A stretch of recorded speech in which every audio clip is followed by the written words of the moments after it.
तारों तले जिंदगी। तारों तले जिंदगी। इस सीरीज में हम आपके लिए लेकर आए हैं हिंदी साहित्य जगत की कुछ चर्चित कहानियों और उपन्यासों पर केंद्रित रेडियो नाट्य वाचन। आइए सुनते हैं मुंशी प्रेमचंद की कहानियों का रेडियो नाट्य वाचन। आज की कहानी है बूढ़ी काकी। वाचन स्वर और प्रस्तुति काजल सूरी की है।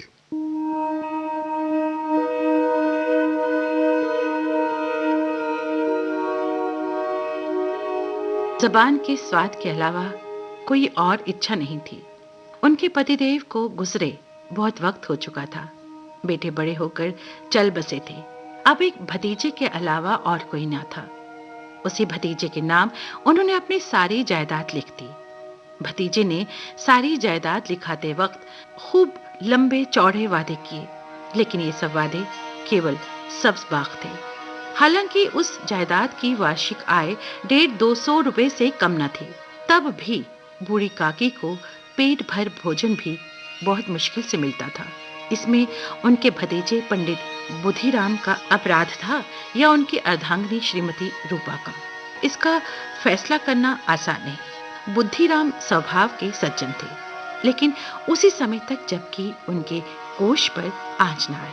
रूपा स्वभाव से तेज थी, लेकिन भगवान से डरती थी। इसलिए बूढ़ी काकी को उसकी तेजी उतनी ना खलती थी जितनी बुद्धिराम की बलमनसाहत। उनके दोनों लड़के भी काकी को बहुत तंग किया करते थे। सारे परिवार में यदि काकी से किसी को अनुराग था तो वो बुद्धिराम की छोटी लड़की लाडली थी। बुद्धिराम के दरवाजे पर शहनाई बज रही थी। आज बुद्धिराम के बड़े लड़के मुखाराम का तिलक आया है। ये उसी का उत्सव है। घर के भीतर स्त्रियां गा रही हैं। रूपा मेहमानों के लिए भोजन में व्यस्त थी। भट्टियों पर कढ़ा चढ़े हुए थे। उन्हें रसोई घर से आती हुई खुशबू बेचैन कर रही थी। वे मन ही मन सोच रही थी कि शायद मुझे पूड़ियां न मिलेंगी। इतनी देर हो गई, कोई भोजन लेकर नहीं आया। मालूम होता है सब लोग भोजन कर चुके, मेरे लिए कुछ न बचा। एक पूड़ी मिलती तो जरा हाथ में लेकर देखती। क्यों न चलकर कढ़ा के सामने ही बैठूं? पूड़ियां छन छन कर तैयार होंगी, कढ़ा से गरम गरम निकाल कर थाल में रखी जाती होंगी। ये सोचकर बूढ़ी काकी ने फैसला कर लिया और अकड़ों बैठकर हाथों के बल सरकती हुई बड़ी कठिनाई से चौखट से उतरी और धीरे धीरे रेंगती हुई कढ़ा के पास जा बैठी। रूपा उस समय अपने काम में थी। कभी कढ़ा के पास जाती, कभी भंडार में जाती। किसी ने बाहर से आकर पूछा, महाराज ठंडाई मांग रहे हैं, ठंडाई देनी होगी। तो वो ठंडी देने लगी। फिर किसी ने कहा, अभी भोजन तैयार करने में कितना देर है, जरा ढोल मंजीरा उतार लो। बेचारी अकेली स्त्री दौड़ते दौड़ते परेशान हो गई, लेकिन क्रोध प्रकट करने का अवसर न पाती थी। भय होता कि कहीं पड़ोसने ये ना कहने लगे कि इतने में उबल पड़ी। प्यास से उसका गला सूख रहा था। गर्मी के मारे फूंकी जाती थी। ये भी खटका था कि जरा आंख हटी और चीजों की लूट मची। तभी उसने बूढ़ी काकी को कढ़ा के पास बैठी देखा तो जल गई। क्रोध न रुक सका। इसका भी ध्यान न दिया कि पड़ोस में बैठी हुई हैं। मन में क्या कहेंगी। वो बूढ़ी काकी पर झपटी और उन्हें दोनों हाथों से झटक कर बोली, ऐसे पेट में आग लगे, पेट है या भाड़? कोठरी में बैठते तो तुम्हारे बनता नहीं, क्या दम घुटता था वहां? अभी मेहमानों ने नहीं खाया, भगवान को भोग नहीं लगा, तब तक धैर्य ना हो सका, आकर छाती पर सवार हो गई। जल जाए ऐसी जीभ। दिन भर खाती ना होती तो जाने किसकी हांडी में मुंह डालती। गांव देखेगा तो क्या कहेगा कि बुढ़िया भरपेट खाने को नहीं पाती, तभी तो इस तरह मुंह बाएं फिरती है। नाम बेचने पर लगी हुई है, नाक कटवा कर दम लेगी। इतना ठूसती है, ना जाने कहां भस्म हो जाता है। भला चाहती हो ना तो जाकर कोठरी में बैठो। जब घर के लोग खाने लगेंगे तब तुम्हें भी मिलेगा। तुम कोई देवी नहीं हो, चाहे किसी के मुंह में पानी ना जाए, लेकिन तुम्हारी पूजा पहले ही हो जाए। बूढ़ी काकी ने सर उठाया, न रोई न बोली, चुपचाप रेंगती हुई अपनी कोठरी में चली गई। भोजन तैयार हो गया। आंगन में पत्तलें पड़ गई। मेहमान खाना खाने लगे। बूढ़ी काकी अपनी कोठरी में जाकर पछता रही थी। यही सोचते सोचते वो अकड़ू बनकर सरकते हुए आंगन में आई और मेहमानों के बीच में आ पहुंची। पंडित बुद्धिराम काकी को देखते ही क्रोध से तिलमिला गए। उन्होंने लपक कर काकी को दोनों हाथों से पकड़ा और उन्हें घसीटते हुए अंधेरी कोठरी में धम से पटक दिया। मेहमानों ने भोजन किया, घर वालों ने भी भोजन किया, लेकिन बूढ़ी काकी को किसी ने नहीं पूछा। लाडली को काकी से अत्यंत प्रेम था। बेचारी भोली लड़की थी। बाल विनोद और चंचलता की उसमें गंध तक न थी। दोनों बार जब उसके माता पिता ने काकी को निर्दयता से घसीटा तो लाडली का हृदय ऐंठ कर रह गया। वो झुंझला रही थी और सोच रही थी, हम लोग काकी को क्यों बहुत सी पूड़ियां नहीं देते? क्या मेहमान सबकी सब खा जाएंगे? और यदि काकी ने मेहमानों से पहले खा लिया तो क्या बिगड़ जाता?